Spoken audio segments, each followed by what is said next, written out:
Localização tomográfica do forame canal lingual mediano em indivíduos candidatos à cirurgia ortognática. O forame lingual mediano ele é uma estrutura anatômica que se encontra na linha média mandibular, próximo às espinhas genianas. O que torna ele importante é que ele hospeda ramos da artéria sublingual e submentual, assim como ramos do nervo lingual e milioideu. A área mentual geralmente é considerada como segura para procedimentos cirúrgicos, porém existe o risco de uma série de complicações. As mais relatadas na literatura são as neurovasculares, como, por exemplo, esses dois casos que foram relatados na literatura de hemorragia e hematoma sublingual após a instalação de implantes na região anterior de mandíbula. E esse outro caso relatado na literatura de um hematoma extenso até a região chifoide após uma cirurgia de genioplastia. No campo da cirurgia ortognática, é muito utilizado o planejamento virtual, mas o planejamento virtual de mandíbulas assimétricas se torna muito difícil. Geralmente se usa o espelhamento para corrigir essas assimetrias.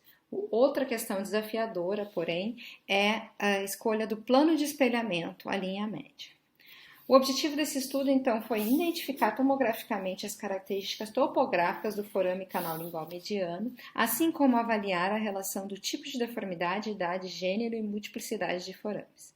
Tratou-se de um estudo observacional transversal. Esses foram os critérios de inclusão, estes de exclusão.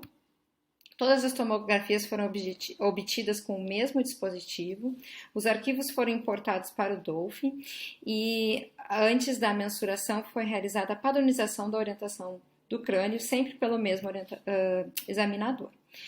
No módulo 3D Viewer do Dolphin, utilizando essa ferramenta, primeiro se marcou um ponto no ápice do incisivo central inferior, depois no forame lingual mediano, depois no canal e depois no ponto cefalométrico ME. Após marcados 4 pontos, cada ponto gerou uma coordenada que foi copiada e transferida para o Excel. No Excel foram feitos, então, os cálculos das distâncias entre os pontos marcados. Realizou-se a análise estatística dessas mensurações e obteve uma amostra de 100 indivíduos, 46 deles classe 2, 54 classe 3 e 100% de prevalência do forame. Essa tabela mostra os dados gerais, mostrando aqui a média e a mediana das distâncias entre os pontos marcados. Nessa outra tabela, mostra a relação das distâncias com as variáveis independentes. Mostrou que o perfil facial não teve diferença estatística. O aumento dos procedimentos cirúrgicos na região mentual aumentou o número de complicações trans e pós-operatórias. Estudos mostram que a distância da crista alveolar ao forame é de 13 milímetros e da crista ao canal é de 15 milímetros.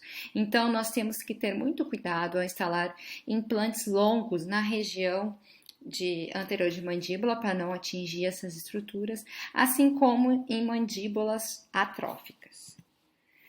No procedimento de genioplastia também temos que ter cuidado, visto que é preconizado uma osteotomia horizontal da mandíbula 5 milímetros abaixo dos ápices dos incisivos.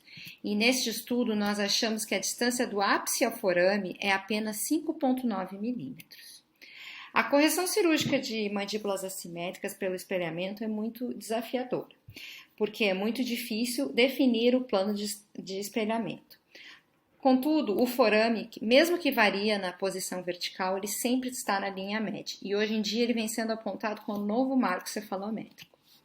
A metodologia adotada nesse estudo visa uma melhor aplicabilidade clínica das distâncias e as medidas têm maior precisão e confiabilidade porque foi realizada a padronização do posicionamento do crânio antes de realizá-las.